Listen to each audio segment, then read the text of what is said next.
To the article, Overweight and Obesity, and Centers for Disease Control and Prevention, dated September 1st, 2016, adult obesity takes up 36.5% of the population.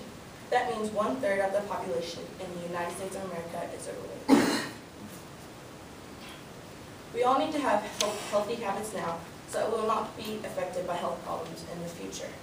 Don't you all want to see your son's first baseball game? Do you all want to be alive for that? Don't you want to see your daughter's first ballet recital? Don't you all want to work the job of your dreams without limitations? Well, I know I do, and I bet all of you do too. I'm a huge fanatic about working out and living a healthy lifestyle, so I conducted some research. For us to have a brighter and better future, we all need to better our bodies. Today, I'm going to talk about problems, causes, and solutions with obesity.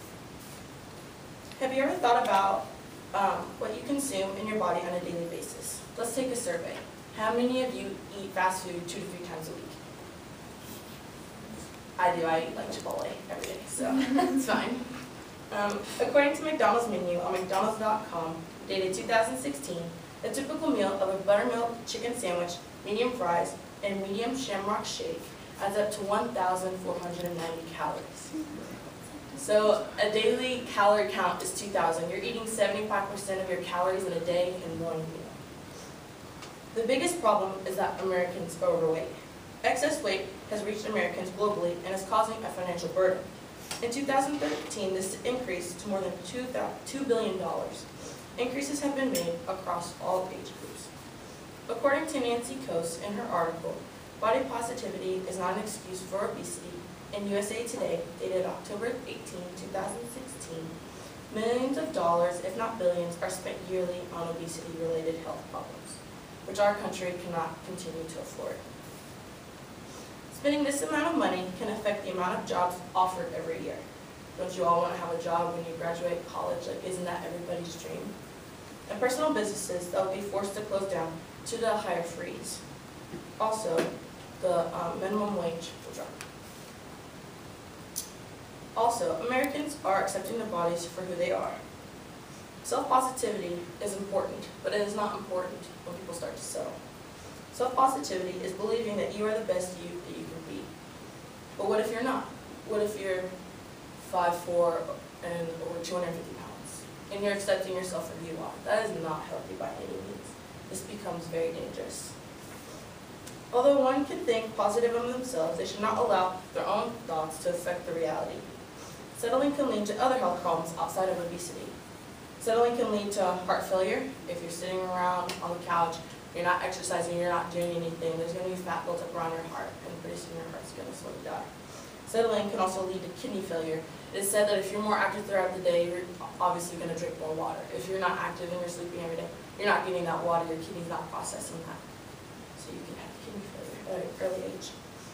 There are many problems facing the world with obesity. It is too much of a financial burden, and many people are settling.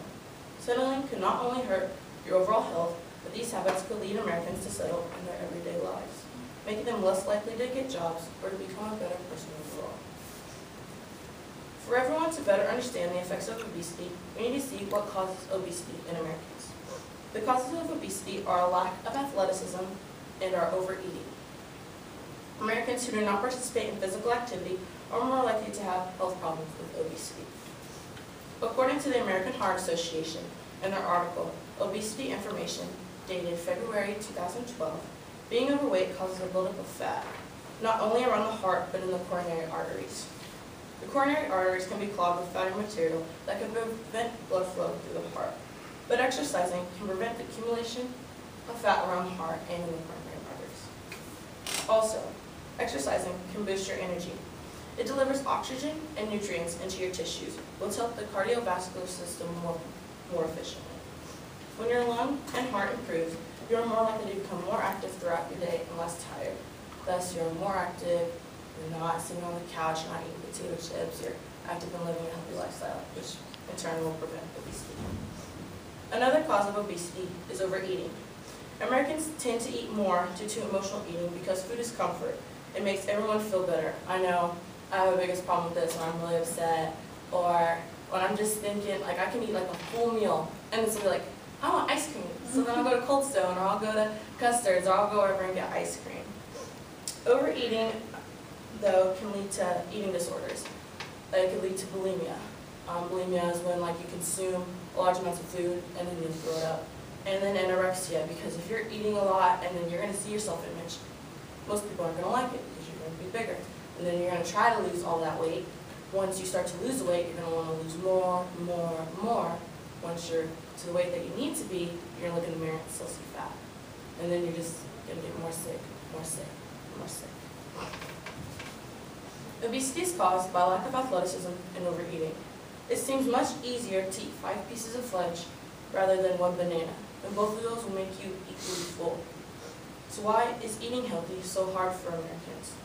It all comes down to stubbornness, and most Americans don't like change. I work in a nursing home, and the nursing home is old people. They don't like change.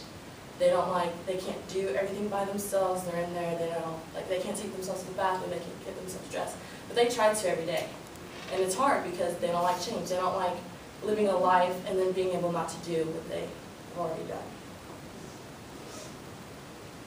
It all comes down to stubbornness, and most Americans don't like change. Change will intentionally tell you if you're going to die at 40 versus if you're going to die at 80. That being said, a lot of diseases come with potential solutions to help the disease.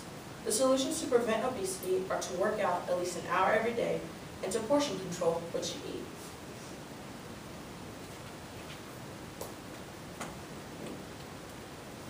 According to the article, Keep Your Portion Sizes in Check in Motiv Cancer Center, dated November 16, 2016, the correct portion size includes 1/2 cup of vegetables, 1 medium piece of fruit, 2 to 3 ounces of meat, 1/2 cup of grains, and 1 cup of milk or yogurt.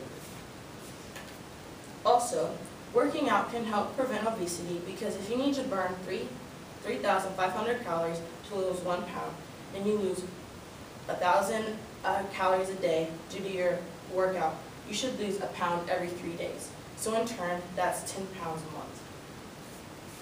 Working out an hour a day and portioning your food are just some of the simple ways that you can prevent obesity. Obesity is one of the leading causes of death in the United States due to a lack of athleticism and overeating. But we can all change that with portion control and exercising. My request for all of you is to exercise at least 1 hour every day. When you're thinking about that bikini body you want when summer comes around, walk on the treadmill or do an ab workout. When you find out you can't fit into your skinny jeans, don't settle. Get back out there, work out, and you can do it. Make a better decision for your health. It all starts with the mindset of saying yes instead of saying no. You can do it.